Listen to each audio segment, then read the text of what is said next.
Hi there! Great to have you here with me.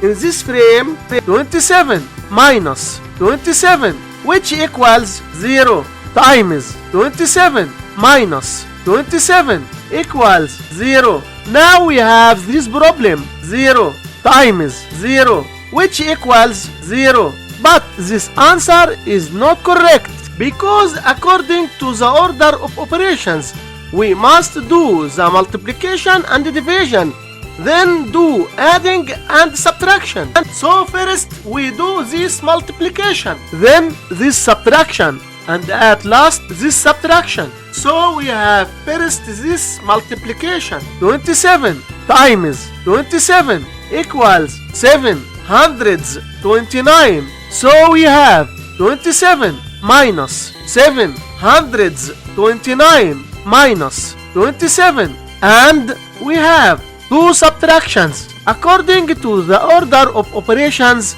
we do this subtraction, then this subtraction. So 27 minus 729, which equals minus 702. So we have minus 702 minus 27, which equals minus 729. And this is our final answer for this problem. Don't forget to like, comment and subscribe for more videos.